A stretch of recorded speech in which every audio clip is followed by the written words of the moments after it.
o wi baba simi maayi mi torike on fi Allah wotan jaɓu karamo ko en wona yeeso juulu gollam wotan jaɓu karamo ko en toranolan Allah yo Allah yaafulan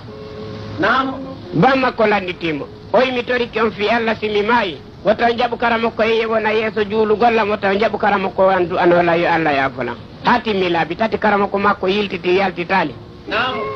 fay ko ndikki eyo ko wote ko fuɗɗiti janngugol ñande goo duwa allowal no waɗa karamo ko joom maaki awa min miɗo jogii ko aanini mi durɓe ɓe naam ɗe wi awa wo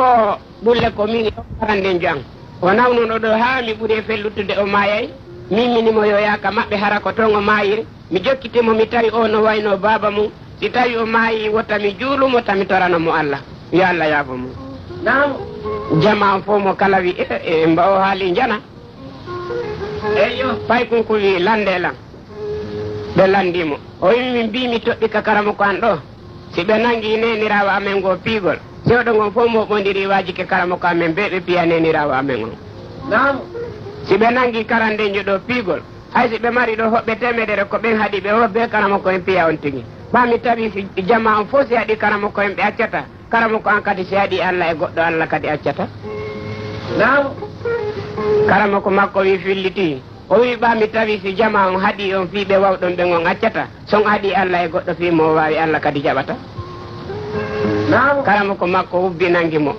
o wi mi tori tubani Allah mi tubanima o wi mi jannima a wonti karamo ko an e yo ɓaasi mi haɗama mi accata si mi haɗi Allah e goɗɗo Allah accata o wi non woniri nde ñande wonani jama on fof waaju haɗeteɗo mo accata natay ka o yaltata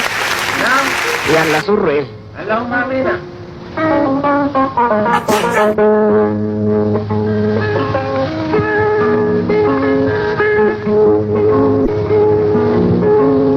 galle tela wi nam naam mi yewni farba tela mi yewtama ɗo fi ko wi'ete ñamande eyo sa ñawlay goɗɗo ñawlumo ko moƴƴi sa ñawli goɗɗo ko boni o hettay eyo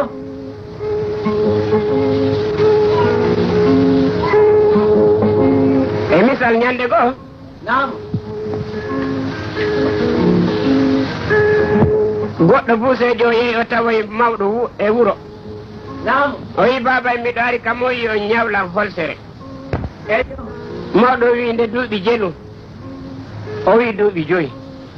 naam ɓe he ka dingira mawɗo ndaari ɓujiri ndi duuɓi joyi ñawlimo naam o wi baɗɗi janngo on seenoto eyo woni ha baɗɗi janngo mawɗo on seeno yi tawi oya ka buuseri naam o wi baba mi ari wi ko waynodirno ɗen kon buusejo wi fiyon ɗum o wi fi nagge ngen buusejo wi o woy min ko holsere mi innuno to yaltinoye holsere nden jonniti mawɗon naam o wi e baba mi jonne ngaari ndi duuɓi joyi buusejo wi holsere mi innuno naam tawi mawɗon no jogii sagata goto mawɗo wi tana ala baba naam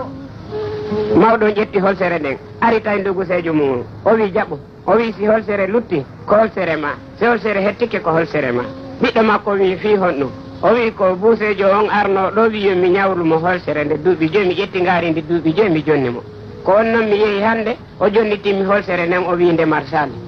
ala ko min wowlaɗi o wi kanko na ngaari ko holsere o wi noon ɓiɗɗo makko on ƴetti holsere nden humi ka hoore yite ko ɗum fuuta luttiɗo humugol holsere e hoore yite hande curka naam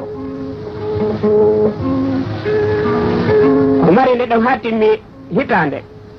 naam ñande goo mi kanko sagata buusejo on andamo o yewtamo ka buuseri o wi buuse on yo o wi mi ari miɗo faala ya ñawlan ɗo coggu holsere nde duuɓi 6 naam waɗɗi janngo tawoyami ka dingira buusejo on wi ha si mi tawoy welata langoy mi jaɓata o wi komin innoma a suɓoto naam o yalimi kaalisi ngaari ndi duuɓi 6 jonni mo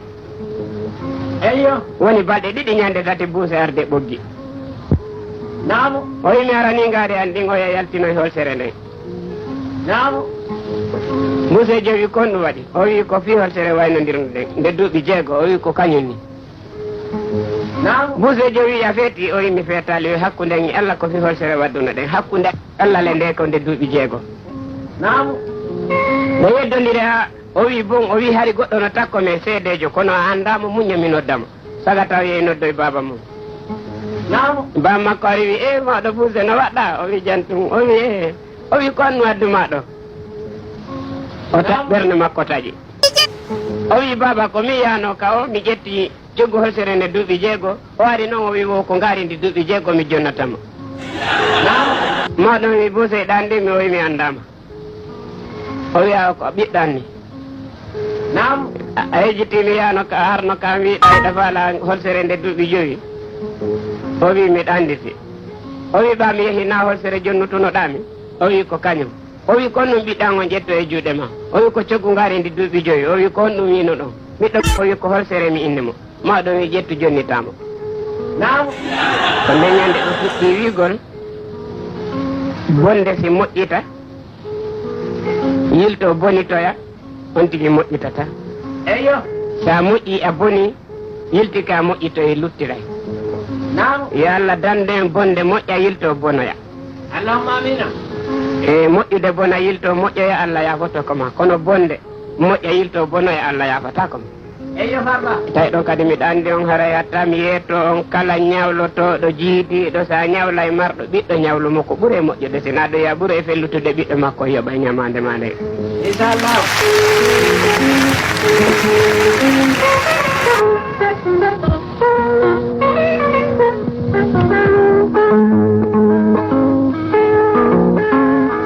bona yilto moƴƴoya Allah yafoto koma kono bonde moƴƴa yilto bonoya Allah yafata koma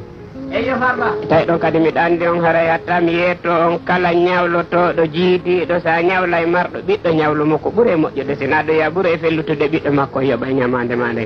inchallah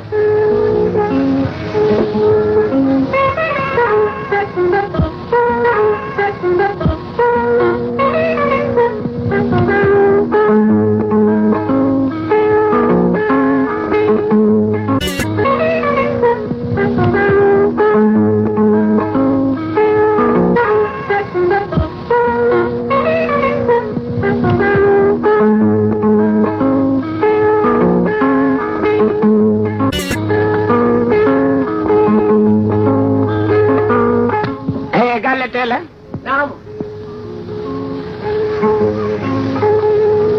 iɗa andi ko wiyete Ibulisa eyo mi landi seeɗa andi o oyo mi anda awa toro Allah wota Ibulisa wawi kono ta toro Allah ya seedo Ibulisa kaduna ɗo nani awa ko Ibulisa maya taw wino yo Allah waɗu mo nokkeli tati Allah waɗi mo ɗon naamu o wino Allah si warimo je yite ngen heewata naamu Allah daali mi taga yite ngen ko min tagata ko wonata e magge ko Ibulisa wiyata ko tu waɗɗa sabu naamu o wi aljanna ma ko sabu hombo o wi ko rewɗo la yiɗi Muhammadu naamu o wi yite ma ngen ko sabu hombo o wi ko yedduɗo lan añi on ɗon naamu o wi min mi laatike ɗum eyo ɓa ko yeddindiren ko ɓamin ni mi sujjanta loopal tawi no nuuru giɗo ma on ko ɗon woni min mi yeddima mi añi giɗo ma on naamu o wi joni noon eɗa moƴƴini nokkure no wiye Makka kala juuroyiɗo giɗo ma on ɗon waɗi ko yamirɗa ɗum kon a yaforaymo sabu Muhammadu min si winnama juuriɗo Ibulisa wo on tigui tultata ka yite goto tippata ɗon naamu o wi joni noon waɗami nokkeli tati min kadi mi heeɓa fedde no yite ngen heewira naamu o wi allora yeeso an on ko innete kaari no moƴƴi alluwal yeeso kon kaninami itta ko jalbuno e an kon attomi yeddudema wananami e boɓi debbo naamu sa yi goɗɗo no nawirta woymo kanirde noon andu ko aden Ibulisa sina ɗum kon tigui naw yosi ko julɗo haraymo jalbi naamu o itti annora yeeso Ibulisa on o wani e boɓi debbo si debbo hucciti a daarimo ɗon andi tata Fatiha ha o wirnito mo tuuba laƴƴina ruuɗo to darugol tuma debbo hucciti naamu debbo hucciti a daarimo ka boɓe harayɗa fonde Ibulisa guite nayyi andi tata lakara hula Allah andi tata kamelu rewa Allah naamu o wi annora wokiyankin itta waɗanami hakkunden ɗi debbo naamu mo juulali giƴi ha ɗi bakkike mo o wiya o yoɓay hara o yeddima o waɗi faale am eyo mo juulali subaka ha ɗi bakkike mo wi nde mo juula hara nangue heeɓi tuggordu tati ko subaka tana subaka Allah on naamu Allah wakubar aranuru ka juulirde gorko ɓi julɗo hay sa juulata fina si debbo no takko mano ɗani